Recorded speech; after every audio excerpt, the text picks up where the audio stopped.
கிறிஸ்துவில் பிரியமானவர்களே, இன்றைய நாளில் நாம் வாசித்து தியானித்து உள்வாங்க இருக்கும் இறைவார்த்தை பகுதி செல்வர் லாசர் பற்றிய பகுதியாகும். இந்த இறைவார்த்தை பகுதியை நாம் 3 உட்பிரிவுகளாக பிரிக்கலாம். முதல் உட்பிரிவானது 19 முதல் 22 வரை இருக்கும் இறைவார்த்தை பகுதி. இதில் செல்வர் லாசரினுடைய வாழ்வு, மரணம், இறப்பு இதை குறித்து நாம் வாசிக்கலாம். இரண்டாவது உட்பகுதியில் 23 முதல் 26 வரை இறப்பிற்கு பின்னால் லாசர் எப்படி ஆபிரகாமின் மடியை அடைகிறார் என்பதையும், அந்த செல்வந்தன் எப்படி நரகத்தில் வேதனைப்படுகிறான் என்பதையும் வாசிக்கிறோம்.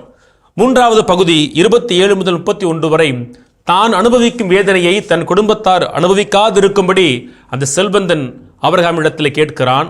அதற்கு ஆபிரகாம் கொடுத்த பதில் இந்த மூன்றாவது பகுதி.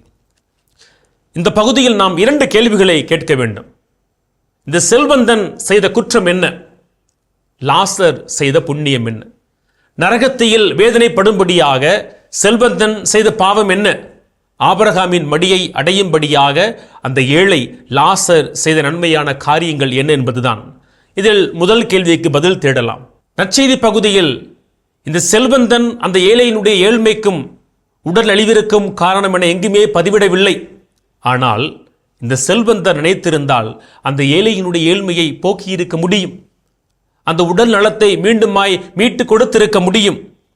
கடவுளின் பார்வையில் களவும் கொலையும் மட்டுமல்ல, கண்டுகொள்ளாமையும் ஒரு பாவம் என்பது செல்வந்தன் வழியாக நாம் கற்றுக்கொள்ள வேண்டிய செய்தியாகும். ஏழை லாசர் எங்கோ கண்ணுக்கு எட்டாத தொலைவிலே இல்லை. நற்செய்தி பகுதியில் வாசிக்கிறோமே, மேடைக்கு அருகில் என சொல்லி. அதன் அர்த்தம் என்ன? இந்த செல்வந்தன் ஒவ்வொரு நாளும் காணக்கூடிய தொலைவில் தான் அந்த ஏழை இருக்கிறான். ஆண்டவர் ஒவ்வொரு நாளும் செல்வந்தனை நன்மையால் உடுத்திய பொழுது, விருந்தினால் மகிழ்வித்த பொழுது, இந்த செல்வந்தன் ஒரு நாள் கூட தன்னுடைய வளமையிலிருந்து அந்த ஏழைக்கு கொடுக்க முன்வரவில்லை. ஆகவே இந்த செல்வந்தன் கண்டுகொள்ளாததை ஒரு பாவமாக அணிந்து கொள்ளுகிறான். பொதுவாக sin of commission, sin of omission சொல்லுவாங்க. நாம் தவறு செய்வதால் பாவத்தை கட்டிக்கொள்வது சின் ஆஃப் கமிஷன். ஆனால் செய்ய வேண்டிய நன்மையை செய்யாததால் அனுபவிப்பது சின் ஆஃப் ஒமிஷன். இந்த செல்வந்தன் செய்தது என்ன? தான் செய்ய வேண்டிய நன்மையை அவன் அந்த ஏழை லாசருக்கு கொடுக்க மறுக்கிறான். கடவுள் செல்வந்தனுக்கு இரக்கம் காட்டியது போல தன் வாசல் படியில் கிடந்த ஏழைக்கு செல்வந்தன் இரக்கம் காட்ட தவறியதுதான் அவன் நரகத்தில் வேதனைப்படுவதற்கான பாவமாய் மாறி போகிறது.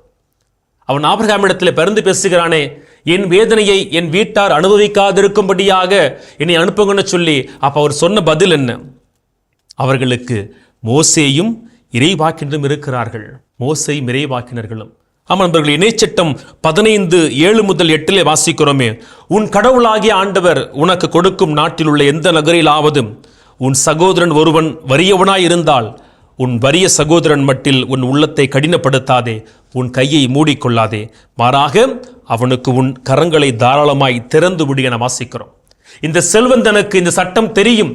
ஆனால் அவன் வாழ்ந்த நாளில் இந்த சட்டத்தை கடைபிடிக்கவில்லை. ஆகவேதான் இறைவாக்கு சொல்லுகிறது, அவன் கடைபிடிக்காத சட்டமும் அவன் செய்யாத நன்மையான காரியங்களும் அவனுக்கான பாவமாய் மாறி போகிறது. நாம் தொடர்ந்து இதே பகுதியை எசாயா 58:7 வாசிக்கலாம்.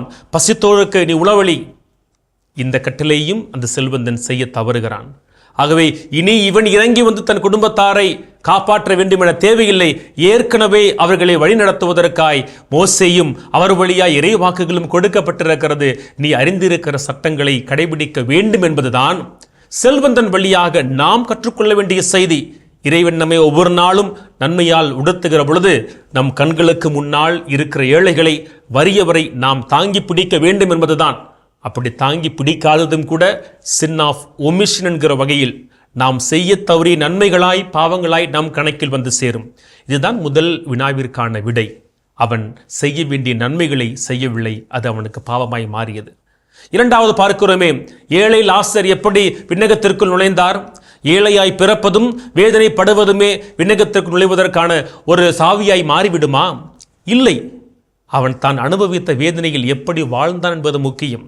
தன்னை கவனித்துக் கொள்ளாத, தன்னை கண்டுகொள்ளாத, தனக்கு உணவளிக்காத அந்த செல்வந்தனை இந்த லாசர் ஒரு நாளும் பழிக்கவில்லை, சாபமொழி சொல்லவில்லை, அவனை வஞ்சிக்கவில்லை, அவனுக்கு எதிராக பேசவில்லை. மாறாக அவர் பொறுமையோடு இருந்தார். ஆண்டவர் மீதும் அவர் பழி போடவில்லை. தன் வேதனைக்கு மத்தியில் எப்படி யோபு ஆண்டவருக்கு பிரமாணிக்கமாய் இருந்தாரோ, இந்த ஏழை லாசரும் தன் வாழ்நாள் முழுமைக்கும் ஒன்றுமே கிடைக்காத பொழுதும், அன்பும் அக்கறையும் இல்லாத பொழுதும் கூட அவர் பொறுமையோடு இரக்கத்திற்காய் காத்திருந்தாரே. ஆகவேதான் தன் வேதனையில் பிரமாணிக்கமாய் இருந்த அந்த ஏழைக்கு அவன் வாழ்வுக்கு பின்னால் கடவுள் இரக்கத்தை காண்பிக்கிறார். அவர் விண்ணகத்தில் பேர்ந்த வாழ்வை அடைகிறான். நாமும் செல்வந்தனாய் வாழ்கிற பொழுது நன்மை செய்வோம், வேதனைப்படுகிற பொழுது கடவுளை தூற்றாமல் பிரமாணிக்கமாயிருப்போம். இயேசுவுக்கே புகழ், இயேசுவுக்கே நன்றி. மரியே வாழ்க.